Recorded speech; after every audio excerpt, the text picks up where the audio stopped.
Welcome, I'm Darren, and today I'll be looking at the worst inserts of the 1980s.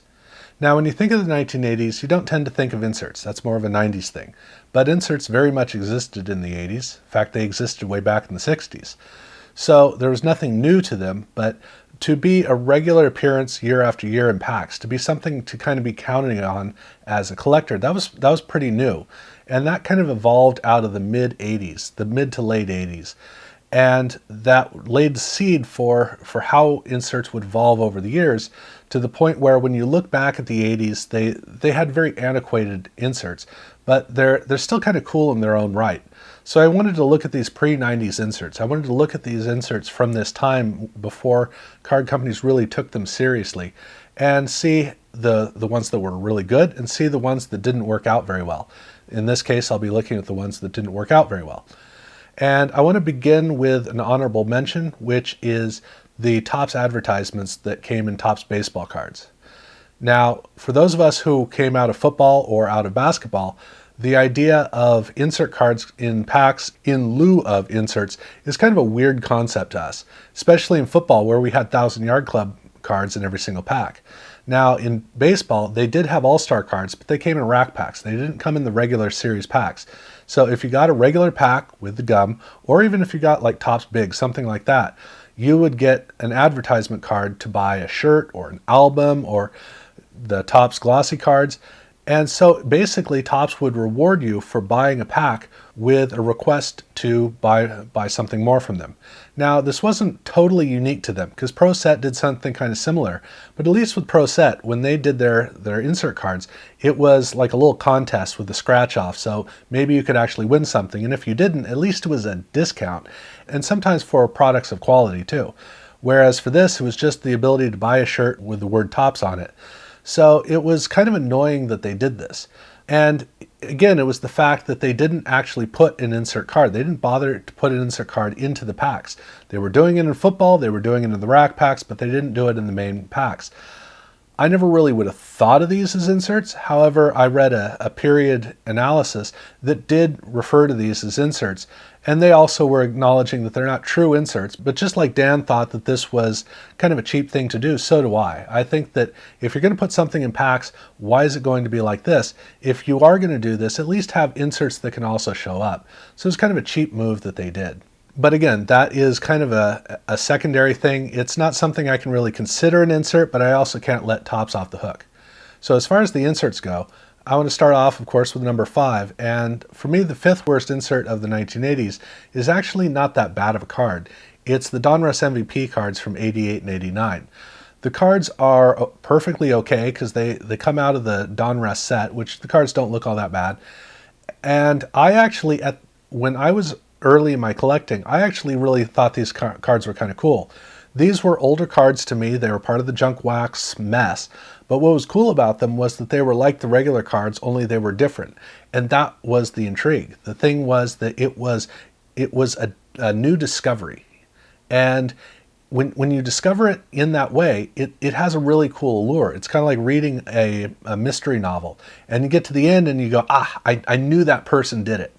And you get that, you get to feel the reward. But then if you go back and read it, you may realize that it's a poorly written book, and the whole time they're just telegraphing to you who the villain is so that you can feel rewarded for having gotten it. So the second read through, you're just going, yep, I know, yeah, that's obvious, duh.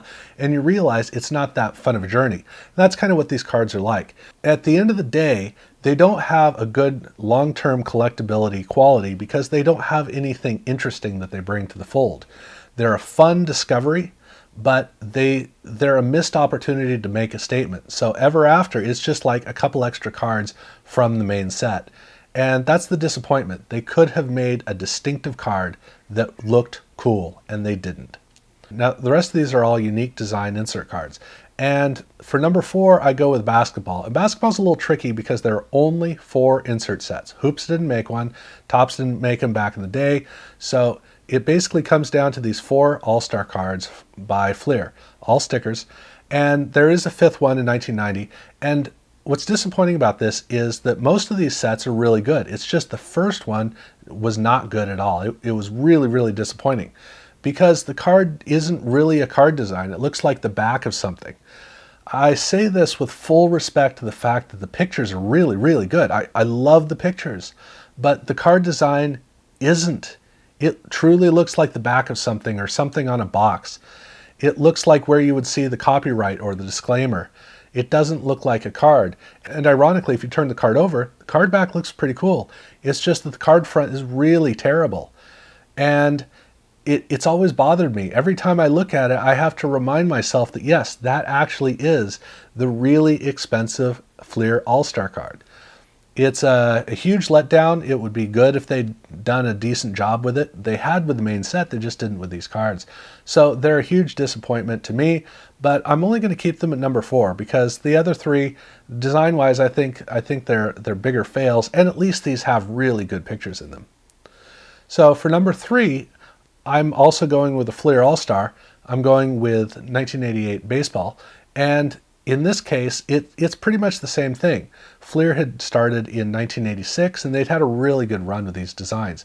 86 and 87, they're pretty much the same design, just different colors. But this was like a 1970s card design with a very modern, bold element added into it. And that combination made them cool in their own right. And then in 1989, that's almost like a 1990 insert card. To me, it's kind of like the very first 1990 insert card. If that card came glossy, then I'd say is a 92 card, not a 1989 card. So it's really successful. But 88 was a weird year for Fleer. That was the year that they really got into pinstripes or whatever. They really got into stripes, and it was a circus-like event. And this card was absolutely no different. It's a bunch of horizontal stripes on a terrible background color, and the picture just gets lost in it. Gets absolutely lost. It gets overpowered by everything. The horizontal stripes, it creates kind of a visual effect that's distorting and distracting. And it's mainly on here more than anything else because of what the other sets had been, and this was such a huge drop-off. I don't like this card. It's a little bit ironic that I praised 89 All-Stars so much because my number 2 is actually 89 Fleer for the record. And this is a card that it's like a circus event. It is a really annoying card. It looks like something that would fit in with Nickelodeon in the 90s or SpongeBob SquarePants. It's addressing a very young audience. It's super bold colors, bright red, bright yellow text. It is very much Dick Tracy, but Dick Tracy at least had a certain amount of sophistication even for kids. This really is like circus clowns. The colors are so bold you cannot see the picture. You can't. The pictures already are kind of dark and lacking in contrast, and they get buried in it. And then behind the picture is a scoreboard, and they weren't content with the scoreboard. I guess they thought it'd be too boring, so they added some stripes across it, which made the scoreboard look more like a messy chalkboard. And it's a big mess of a card that doesn't do anything except scream out at the top and at the bottom. So it really frustrates me, this card design. And I can't say that this is necessarily the second worst or the third worst. Really, all 3 of these, 1 through 3, are about the same for me. I feel very, very similarly about them. And they've been jumping back and forth between each other in terms of my ratings. But my number 1 is still kind of personal. So this, I still hold at number 2. And like I said, the number 3, the All-Star, that could easily fit into the mix. But for me, the worst card is a football card from 1989, which is the 1,000-Yard Club card for Topps. And this is a card that, for me, a football fan, this is where I've always looked at this card and just been kind of aghast at how badly designed it is. Now, the 1,000-Yard Club cards always looked really good right from the beginning. They went from 86 basically to 1992. And 86, 87, and 88 were really, really good card designs. Right now, as I film this, I haven't yet put together my best of the 80s cards, and I'm going to have at least 1,000-Yard Club card in it, and I can't figure out which of those 3 sets to go with. But for some reason, they fell off a cliff in 89. And even though the 89 regular set wasn't very good, the 1990 regular set was even worse, and yet the 1,000-Yard Club cards looked really good. So this particular insert set was really, really horrendous. And it's primarily because of the nature of the design itself in relation to football. As George Carlin taught us, football is about rules. It's about grids. There's a particular feel that football has, and cards tend to have a feel that fits with it. And this is a big fluffy celebration. It's a party. The ribbon is more like streamers, and you expect to see like some confetti on this card. The metal down at the bottom, it doesn't fit into the card anywhere, and even worse than all of that is the fact that the picture is washed out. So the picture can't even make a clear statement. It's overpowered by all the rest, and I don't get what they were designing with it. I see the theme. I don't know why they went with the theme. I don't understand the theme. It is a really anemic card. And again, they'd been making really good cards, and they would continue to do so afterwards. So this card is at number one primarily for a personal reason, which is I just am so bothered by how this card turned out. So I hold this card especially accountable. But like I said, 1 through 3, I could go any way with any of those. So those are my top 5, or more correctly, those are my bottom 5 in terms of 1980s inserts. I'm sure that these will change over time. Best and worst of tends to change over time as just as you go along. Sometimes something is annoying and then it feels kind of antiquated and kind of cute in that way. So it'll be interesting to see how this goes down the road. But again, that's my list. So let me know your takes on these cards, how you feel that I'm maybe off, what your bottom 5 would be. And check out my other videos if you haven't had a chance. Subscribe, hit the like button on this video if you can. And thank you very much for watching.